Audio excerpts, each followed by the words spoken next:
As you guys may remember, I have been a really big fan of the 2023 Asus ROG Zephyrus G14, and the 4090 powered pocket rocket has been with me whenever I needed something super portable without sacrificing performance, be it for my on-the-go gaming needs or for our video production. In 2024, Asus redesigned the 14-incher, and while the new G14 looked and felt a lot better since it maxed out with a 4070, it was a completely different kind of performance experience. But it's 2025, and for this year it seems like Asus wants to bring the best of both laptops together, and while you get the same clean looking chassis and gorgeous 120Hz OLED, for example, under the hood the refreshed Zephyrus can be yours with up to an RTX 5080 running at a max wattage of 120 watts, and Nvidia's second in line is aided by AMD's Strix-Point Silicon. So let's see if the Zephyrus is once more the ultimate mobile 14-inch performance machine, and if the sleek chassis can handle such powerful components without melting itself to death. Let's get into it, we have a lot to talk about. Reading through the spec sheet without knowing about the G14, you could easily get the impression that you are dealing with a full-fledged gaming laptop, not a 14-inch notebook weighing just roughly 1.6 kg. As I mentioned before, the RTX 5080 with its 16 gigs of video memory is aided by the Ryzen 9 HX370. And as a nice additional upgrade, the Zephyrus' flagship config can now be yours with 64 gigs of speedy memory and a 2TB SSD. So you should hardly be missing anything right from the start. The 120Hz G-Sync enabled screen is the same as in last year's model, and as per usual, if you can live with the relatively low brightness in SDR and HDR and aren't bothered by PWM, the high-res panel is simply amazing, whether you play your favorite games, watch a show on Netflix, browse the web or do anything related to content creation. For 2025, the G14 comes with two chassis variants. The 5070 configs just copy and paste everything from the 2024 Zephyrus, while the 5070 Ti and 5080 options gained around 2mm in height to make room for the more advanced cooling solution. I would say you would only really notice it if you were to put it side by side with last year's model, but the Zephyrus is still incredibly sleek and lightweight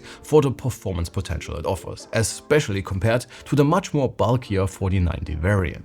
Apart from the added heft, everything is basically the same as last year. You get the slightly too wobbly display hinges, but overall there is hardly anything to complain about when it comes to design and general chassis quality. Port selection is also identical to the 2024 Zephyrus, with the reversible power connector, HDMI 2.1, USB-C 4 and a USB-A 3.2 Gen 2 next to the audio port on the left, and an additional USB-A and C 3.2 Gen 2 next to a micro SD card reader with very speedy transfer rates on the right. We would have wished Asus had upgraded the webcam experience to be more in line with other high-end lifestyle laptops, rather than just offering standard gaming laptop quality. But that said, the 1080p sensor is hardly the worst we have ever seen. Of course, this being a sleek AMD Strix-Point powered 14-inch laptop, your maintenance options are quite limited, and below the bottom cover you can only upgrade your NVMe SSD should that need arise in the future. In line with its bigger 16-inch brother, I am still not quite convinced by the ROG's trackpad. While it works without a problem, it feels a little too loose for me personally. The keyboard on the other hand offers no reason to complain, and while the layout might be a little cramped, that is to be expected within this form factor. Apart from that, the switches feel very tactile and offer quite a bit of travel, creating an overall very satisfying typing experience for both games and work. Alright, let's talk performance. Since ROG offers quite a bit of customization and tuning options, we did some initial testing for you guys to give you an overview about what to expect from the different performance modes, and we settled on Turbo for almost all of our testing. You can boost the wattage for the 5080 to 120 watts in manual mode if you so desire, but you would also have to customize your fan curve accordingly, since with the standard settings you will not get stable performance or really anything that offers a benefit compared to Turbo. Kicking things off with our CPU results, the 12-core Strix-Point Silicon in the new G14, running with up to 80 watts, performs very admirably in the small chassis and offers a very solid boost over what was available in the last two generations. System performance paints a similar picture, though once again, given how close these numbers really are, you would hardly feel a difference here as always. But even in the real world, we did not encounter any problems, and the G14 offers a very snappy overall computing experience no matter what you plan to do with it. But what about the 5080? Can the new G14 finally dethrone its aging sibling, betting on Nvidia's last-gen flagship? While our synthetics show the 4090 a few percentage points ahead, the difference is incredibly small. And given that we are talking 125 watts for the GPU in the 2023 variant and around 110 for the new one, it's sort of a tie. And considering that the 50 series mobile GPUs offer more than just raw GPU grunt, I'd give the 5080 the edge here. And I know it would be even more expensive and there wouldn't be too many people actually buying it, but man, to be quite honest, I would love to see a 5090 config, since Nvidia's flagship could probably add around 15% more GPU performance on top. Let's talk work before we get to gaming, and Blender once again gives us a very solid boost compared to what you would get from the 2024 4070 14-incher and the same results from the 4090. Photoshop, as always, benefits much more from a fast CPU, so you already see some very nice improvements here, and Premiere seems like it can also properly take advantage of the new hardware with quite the impressive lead overall. I also did a quick export test of our 5070 Ti video in DaVinci, but please be aware that I used the just announced beta of Resolve 20, so things might change with the final release, and the 4090 and 5080 will net you the same results once more, while the 4070 G14 is quite a bit behind and sometimes struggles to playback our raw footage even when editing, without reducing the timeline resolution. This is a problem you will hardly have to deal with the 4090 and 5080, since both cards come equipped with 16 gigs of video memory. But what about games? Can the 5080 pull ahead here? Yes, even though it's just a little bit, but the combination of the faster CPU and a slightly faster Blackwell GPU put it ahead even in our 1080p gaming rating. And overall, the hardware combination is a great fit for the small 14-inch display and if you stick to QHD. The native resolution will also not really be a problem, especially if you keep upscaling and frame generation in mind. These are all the games we tested natively on the Zephyrus, and to give you an idea about the tuning potential with both DLSS and multi-frame generation, we did our usual Cyberpunk and Alan Wake 2 tests, in this case with full path tracing and in QHD.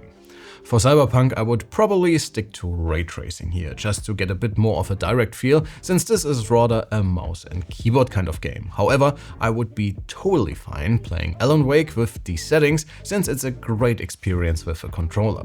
This being a 14-inch laptop, being as thin as it is, and being equipped with hardware that is actually quite bonkers, you will have to deal with the usual compromises when it comes to noise and heat. You get the same slight pulsing even with less demanding workloads and in silent mode, as we have already experienced in the G16, and both performance and turbo are very audible in general, but still in line with what you would get from the G14's predecessors. Temperatures are also getting quite toasty, and if you really push it, you should definitely not put the Zephyrus on your thighs. But then again, who games with a laptop on their, well, lap? While the palm rest also gets noticeably warmer without being alarming, the WASD area stays quite cool. However, you should definitely keep your fingers away from the area above the keyboard, since it gets quite toasty as well. Please enjoy our noise samples, and for more information about internal and external temperatures, additional benchmark results and the G14's stress test behavior, please head over to our written review. I also included a test for the speakers, and the Zephyrus is still the benchmark when it comes to laptop speakers and will remain our reference for future reviews.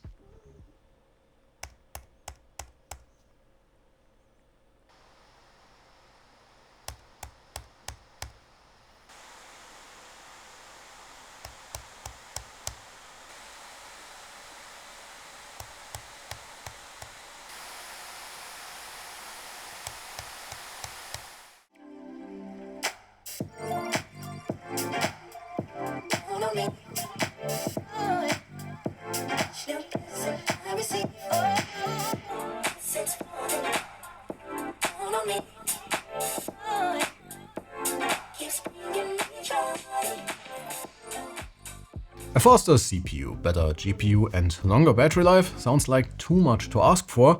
Well, not in this case, since Asus managed to squeeze almost 10.5 hours out of the same battery size, giving you the best of both worlds when it comes to performance and endurance. Which actually pretty much sums up this video quite nicely. Yes, the G14 is expensive, but that's simply the literal price you have to pay to get this level of performance in such a small chassis. And yes, it gets hot and it gets loud, but if you're looking for the perfect all-rounder that can be your Netflix machine on the couch, your office companion with a long-lasting battery, your gaming machine no matter where you are, or even your sort of desktop replacement with a full setup at home. The G14 is very tough to beat, and while it's not really a lot faster than its 2023 predecessor, all things considered, with the OLED, the much better speakers, sleeker and higher quality chassis, the 2025 Zephyrus is simply the better laptop here. For now, at least with the higher-end 5070 Ti and 5080 configs, this one is also without competition, and it's going to be really interesting which direction Razer will take with their upcoming Plate 14, so make sure you're subscribed when this fight goes into the next round. That should be all from my end today. Thanks a ton for watching, folks. Again, check out our written review on the website and enjoy some of our recent videos if you cannot get enough about all things laptops. My name is Alex, you have been fantastic, and I cannot wait to see you all in the next one. Take care.